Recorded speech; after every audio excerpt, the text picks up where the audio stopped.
इन 2025 number में से कितने नंबर आएंगे तो क्या होगा, हमें ये समझना है। तो मैं आपको पहले कुछ रैंक बताता हूं कि किस रैंक पर कितने नंबर हैं, आपको अपनी पोजीशनिंग करने में सुविधा मिलेगी।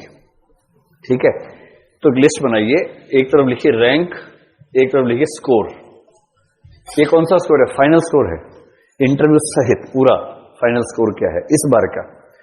हम जो भी रिसर्च कर रहे हैं 2018-19 की परीक्षा के बेस पे कर रहे हैं, उसी से हम समझेंगे।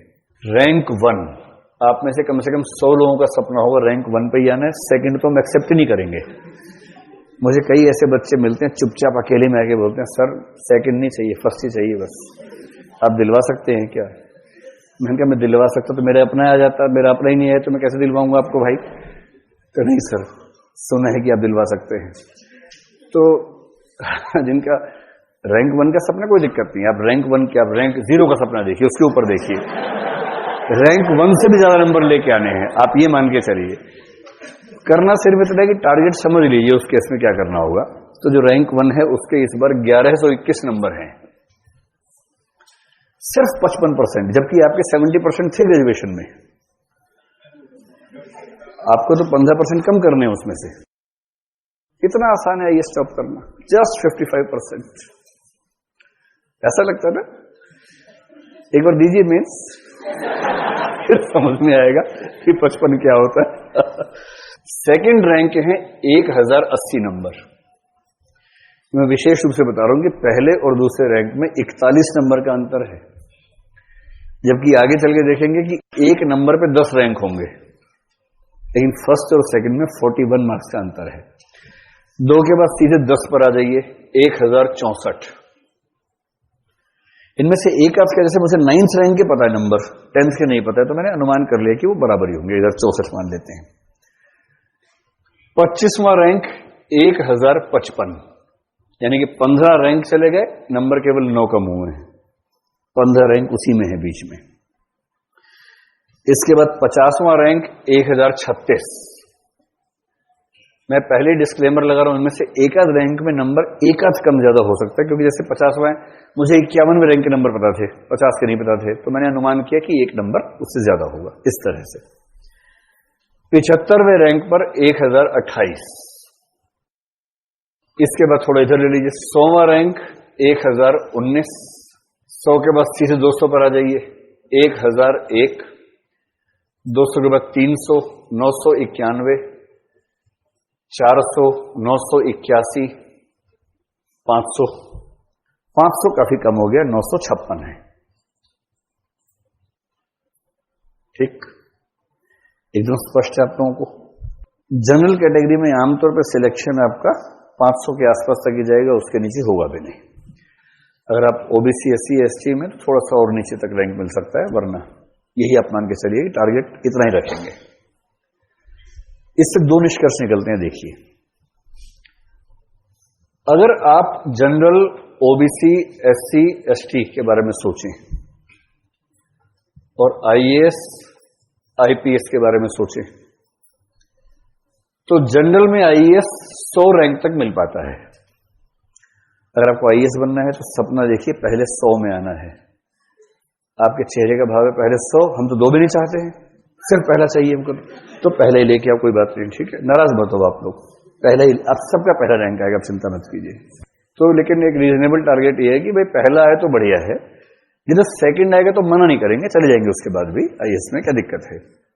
और पहले 100 में कहीं भी आएंगे तो बनेंगे डीएम ही।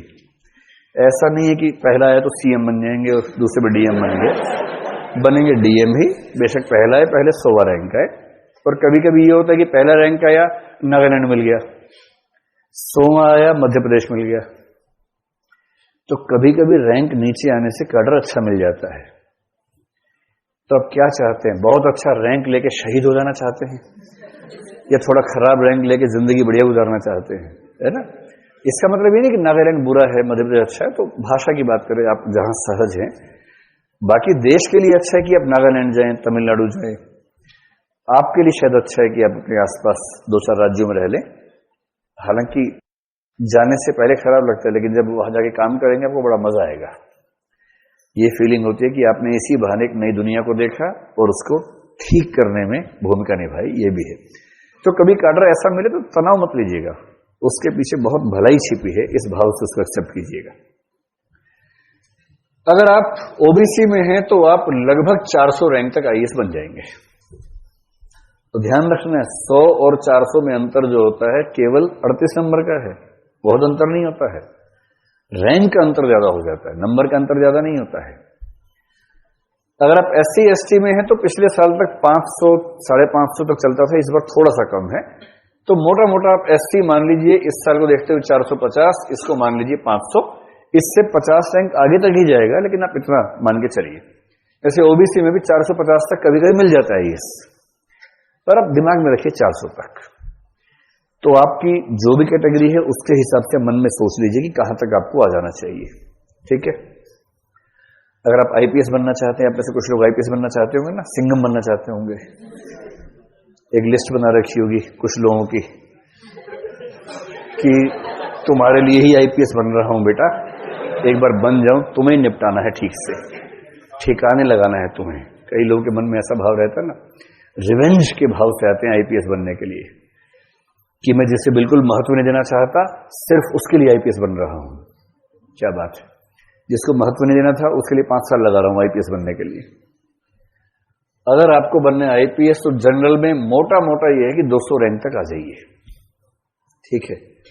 ओबीसी में आईपीएस चल जाएगा 100 रैंक और नीचे कर लीजिए 500, इनमें 600 कर लीजिए, ये राउंड फिगर है, 10 20 25 आगे पीछे हो सकता है आमतौर पर।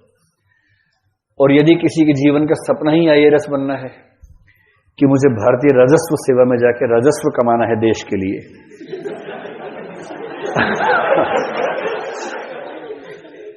अगर अपने लिए कमाए तो जेल में जाना तय है, जिंदगी काल कोठरी में गुजरेगी, ध्यान रखना। देश का राजस्व बढ़ाना है, जीएसटी कलेक्शन बढ़ाना है, इनकम टैक्स कलेक्शन बढ़ाना है, या इकोनॉमिक्स आपकी अच्छी है, आपको इकोनॉमिक्स के मामले अच्छे लगते हैं, समझ में आते हैं, ये आपको शांत जिंदगी चाहिए। आईपीएस में यह है कि रात को 3 बजे किसी ने किसी को मारा, उठना आपको पड़ेगा।